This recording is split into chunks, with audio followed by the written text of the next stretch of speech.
$195 worth of plastic.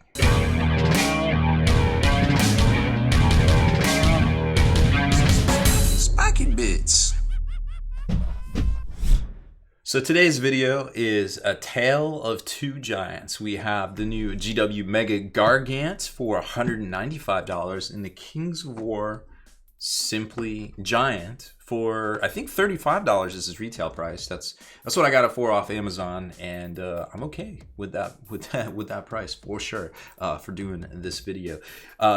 Now, also, don't forget, you can always get your hobbies for less, of course, on Amazon or from dicehead.com or your local game store. Hopefully, they're allowed to discount up to 15% at least. So, but this week, I wanted to do a bigger video. I wanted to unbox both of these, compare both of these, and I actually have a bunch of the giant models from Games Workshop throughout the years and kind of compare everything together. So I thought it would be pretty fun. So we're going to try to give you a double-sized X-Men $195 video for a $195 release. I'm just kidding. We don't actually make that much off these videos. We barely make enough to pay for my video editor every month, to be quite honest. And you may notice that this video is kind of a little late this week, and that's because my video editor and her family celebrated the birth of their first child this week. So congrats to them, and well, here we are. Life continues apace in 2020. So this kit right here, like I said, is $195 from Games Workshop. It's basically 3.5 sprues. Now this box is ginormous, of course. It's bigger than most start collecting boxes,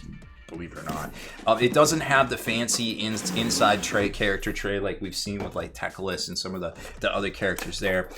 It's got a full color manual, and then all of the instructions, or all of the sprues, the big 3, and then your halvesy sprue right here, which is the normal squad size sprue that you would find, and 130mm base. And I think for our money, this is where the rubber's going to hit the road, so to speak, right here. This is the instruction manual. Now we're going to see exactly what we can do with this kit. So just looking at the 3 different versions of the kit itself, you can see you got the Kraken Eater, the War Stomper, and the Gatebreaker. Now, my initial thought was, hey, I'm probably just going to try to put one of these together and whatever. You know, I'm not going to be like, hey, I'm not going to make all versions. If I want to play it as the Gatebreaker, I'm going to play it as the Gatebreaker or the Kraken Eater and vice versa and all that. But now looking at it, I'm looking at the different components here. It looks like they all have different feet, but let's be real. Who cares about that, right? So just forget about that. Use the same feet when you put it together. But now I'm seeing that this looks like a separate component. This top looks like a separate component.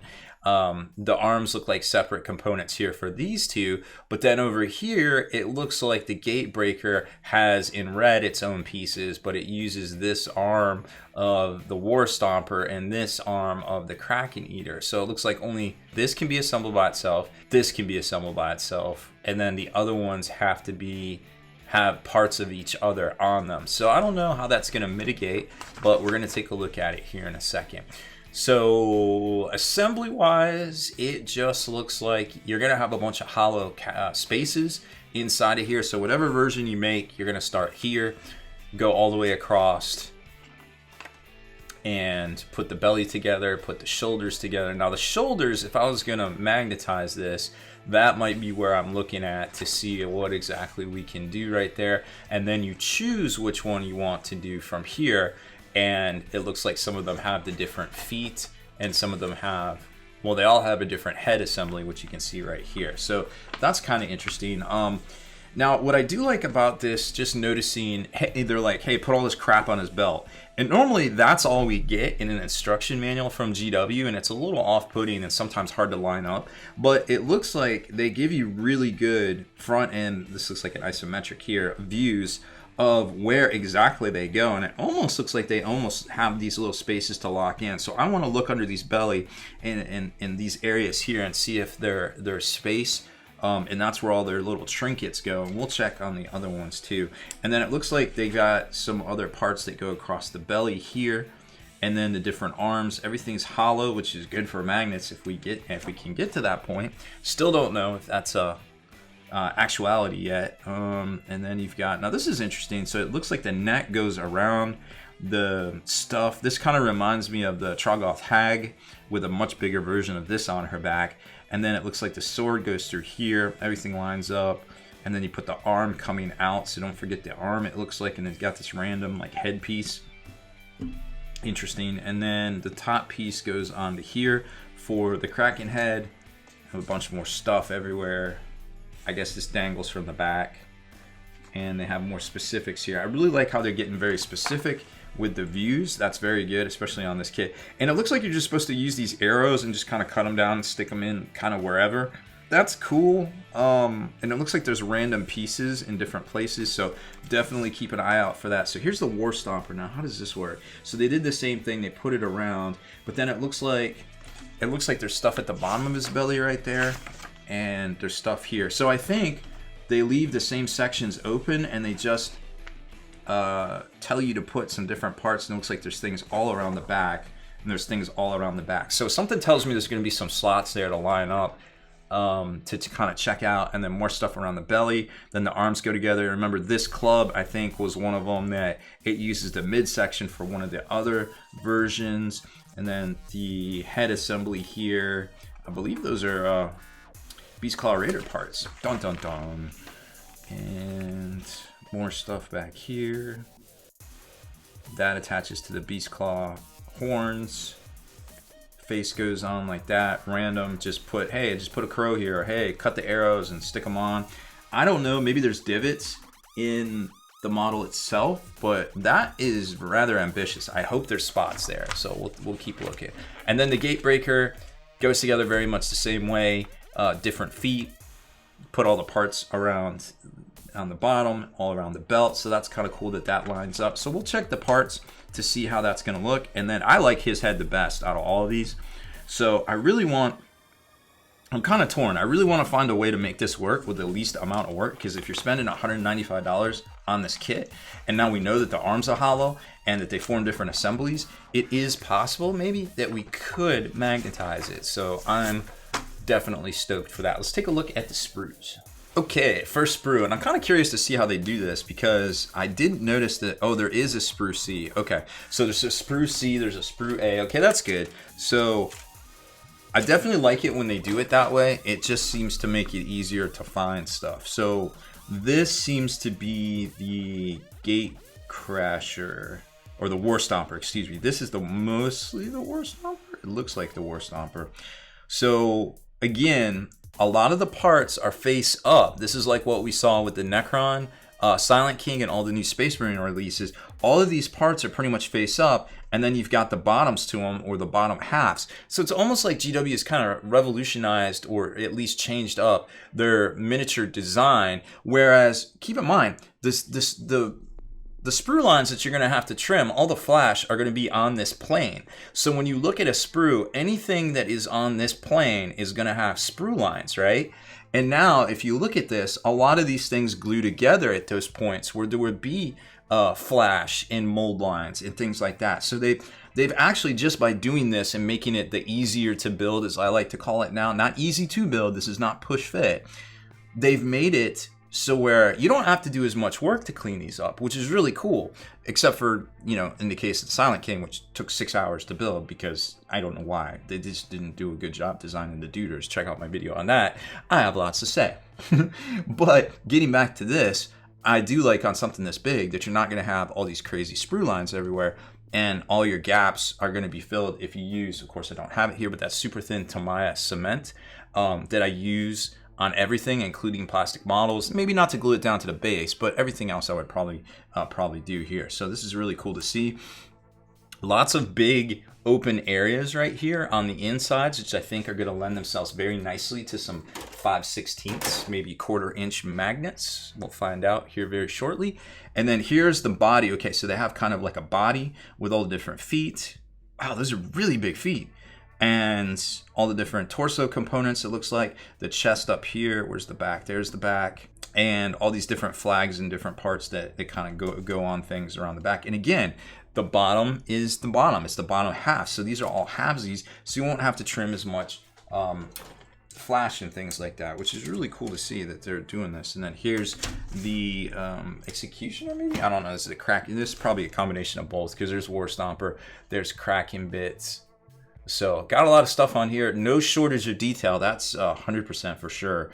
And very interesting to check these out. Like they've got a lot of detail, like right down to the twine and everything like that. But there's a lot of small, like that's a jaw. Like that bit right there is a jaw. So there's a lot of small parts. There's that head to that stuff that's caught in the net. I think it goes right there actually. So there's a lot of different little parts that we're gonna have to kind of be aware of here. So keep an eye out for all that in the instructions. And then here's part of pretty much everything. It looks like we got War Stomper bits, Kraken bits, the other half to that Smasher column bell thing. So kind of cool. All right. So what can we do with this kit? I don't know. But let's take a look at the Kings of War one and see how complicated that is. So the Kings of War Giant, there's actually two of these. There's a Frost Giant, which I didn't get. Looks to be relatively the same size, but I don't know 100% for sure. I was like, hey, you know, how many of these do I really want to buy? I'll just buy this one because it looks very much similar to what we're looking at here. So when you open it up, it's going to come in a baggie, random piece of cardboard. Oh, all right, I'll open this. So it looks like this was already kind of pre-packaged. Here's its base. They look like they don't use regular... Well, it is basically Warhammer Fantasy, but in a new form for the Kings of War game for Mantic, which a lot of people got. So this is just that kind of like that hard PVC kind of type plastic here. Let's zoom in and get a better look at this. What is this? Oh, arrows. Now, this material, you know, sometimes it has a bad rep. Sometimes it's not done right, but this looks done pretty well. It's got good detail. Like you can make out twine and everything on here and the shields and everything and all the areas around the neck. And it looks like it just pops together. How do we pop this together? Oh, that's the bottom. There should be another torso. It looks like for the most part. Oh. So you put that front. I don't know. There's no instructions in here, but it can't be that hard. It must be real. So there's that, and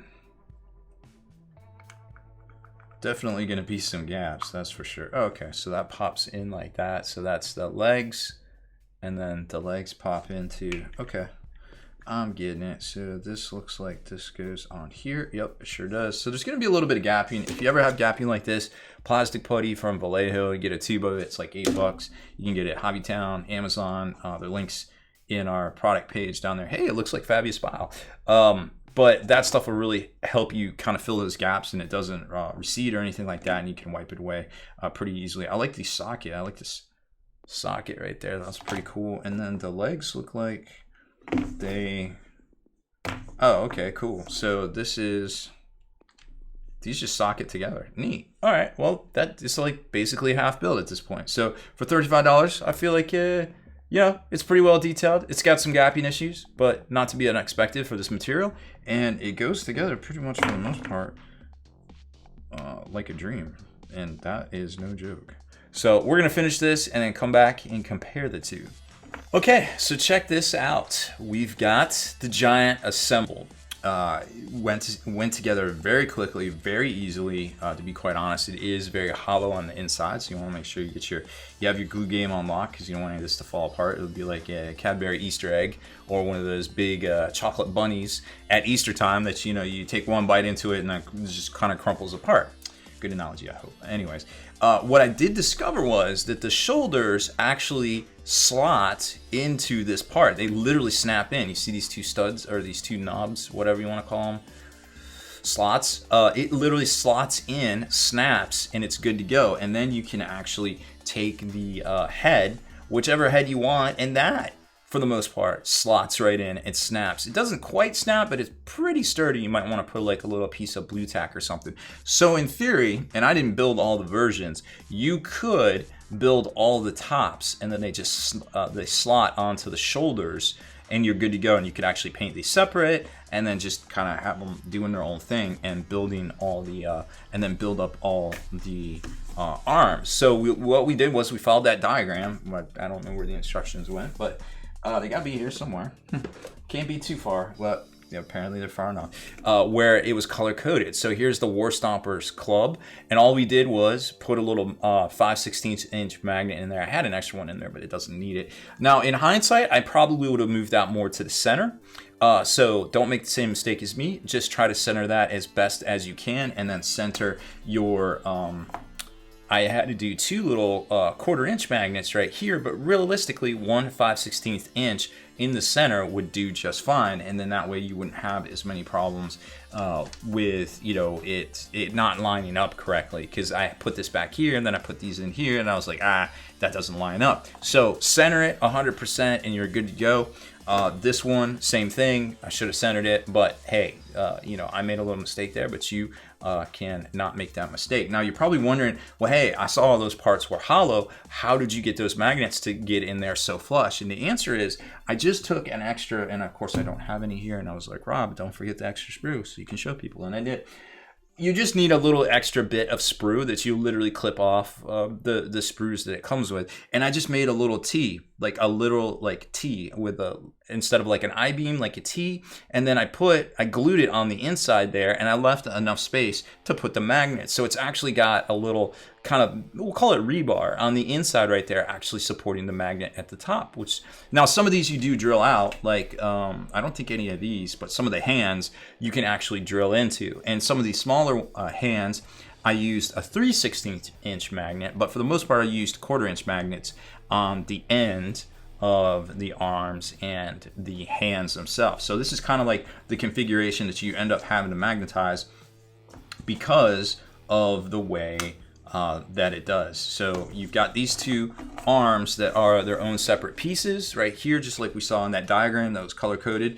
And then you've got this arm, which has these different ends, these two different ends. And you've got this arm, which has this end and this end.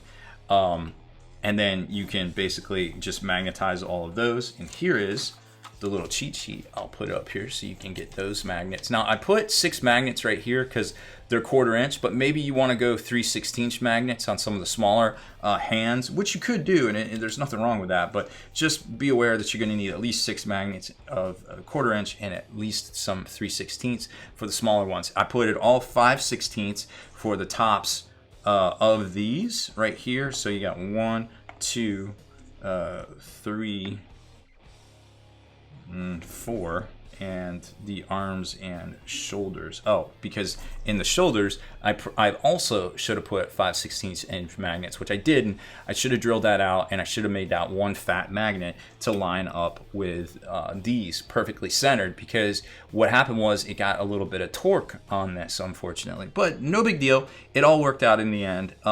So what I did was I took a couple pieces of plastic card. Now plastic card is great because you can melt it and it'll just fold over. And I just took like some I think it was 0.20, you know, depth plastic card, and I just basically glued it on. And then I used a little fan or dryer to kind of melt it around where the arm would be. So you can paint this up, you can glue bits on this, you can paint this up as fabric, whatever you want to do. But realistically, what it does is prevents the arm from torquing from the magnet. So you just slot the arm in, the arm's good to go. It's got plenty of strength right here for the most part. I mean, I'm shaking it pretty vigorously and it's staying on. But if you're gonna use heat on your plastics, don't be as stupid like me, because what I did was I took this piece off because I wanted to keep this off to show you guys, and there you can see some of the rebar supports and everything I made. I kept this off to show you, but what I forgot was that GW's plastic is inelastic, meaning that you can heat this shit up and it's not ever gonna go back into its original position when you cool it, which is unlike resin. You know, we heat forge old resin up all the time. You know, it'll snap back into some, you can reposition it and then cool the resin and it'll be back where it is. You can't really do that with GW plastics. I forgot that because I never really heat up the plastics. And what happened was I didn't have it glued down to this. So now this receded and there's a gap in the front here, which is kind of not a big deal because what you can do is just add more bits. It's a giant. He's got a bunch of luted stuff and there's some netting and stuff that's supposed to go across his belly anyway. So it's not a big deal. His head still fits on here. You know, it just slots in like I was saying. But it's just a little disappointing that I did that, and it's such an expensive kit. So please, if you're gonna use some plastic card to make these little kind of stoppers for your arms that you magnetize, that you glue this part down to the top of your torso before you use heat, because otherwise there isn't enough material here and it will recede, and you will get that gap up there where see it kind of curled like a shrinky dink, unfortunately. But hey, that's the way it goes sometimes.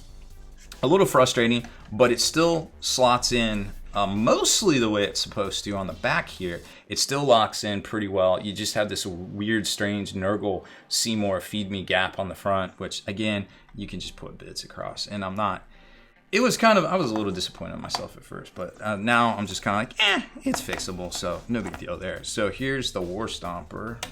We will lock. I think he comes with this. I don't know. We'll go with that. That's what my War Stomper looks like, and I don't care what anybody says. And then you just put this head right here, and you're good. Now he does have some stuff, some parts there, and I have to hold it because again, it's kind of messed up right here. But he does have some parts that go across his belly. There's some netting, but I didn't want to put that on because it's actually supposed to hook on here until I glued this down. But again, we know what happened there. Womp womp. So how does he compare in size to the Kings of War Giant? Well, let's find out. So here he is on his 130 millimeter base, and here is the Kings of War Giant, not on a base, but you could get a 130 millimeter base. And his their club's about the same size, actually, believe it or not. And well, they are almost exactly the same height. So this one's $35.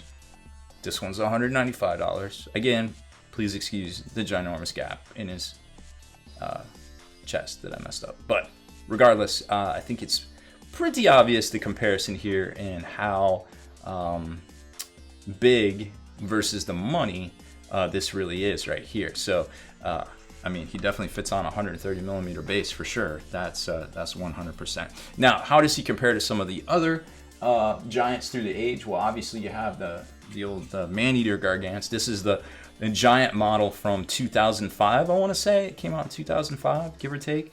Maybe I'm a year or two off right there, and we've seen this through the years. It's a slight conversion. So he's definitely way bigger than the old GW plastic one. And previous to that, we had a couple of Pewter Giants. These were the Giants of Albion that came out, around 2000, I think. It was this one and this one, and they came with a little sorcerer dude that also came in the box set. I think it was around $50 back then, believe it or not. And then before that, we had the Pewter Giant. This was the old Pewter Giant before the plastic Giant. This guy was also about 40 or 50 bucks, I think, in the late 90s, early 2000s. But that was the previous Warhammer Fantasy Giant right there. And then before all that, I guess this is the second Pewter Giant they ever put out in the late 80s, early 90s. This guy right here. So he came up. He is probably the biggest out of all of them, and quite possibly the oldest out of all of them as well. This is a really cool model that you just don't really see anymore. I'm not sure what it's worth, but it's definitely probably has better character than the other Pewter ones that we saw, and even the plastic man-eater Gargants as well that we saw through the age right there. So again, that's it. That's all I got. Hopefully that was enough. I know the video was a little long. If you have any questions about how I magnetize things here, or what these little white things are, and you fast forwarded through the video, or why there's a big gap right there, and again you fast forward through the video, well, I will explain all that at different points in the video. But if you have any other questions, feel free to hit me up in the comments. Thank you very much for watching, and don't forget, those are the magnets that you'll need to magnetize all that. And yes, it does appear that you can put the tops of the heads together and magnetize everything to make all three giants out of one kit. Don't forget, you can always get your hobbies for less from dicehead.com or Amazon. Hopefully your local game store gives you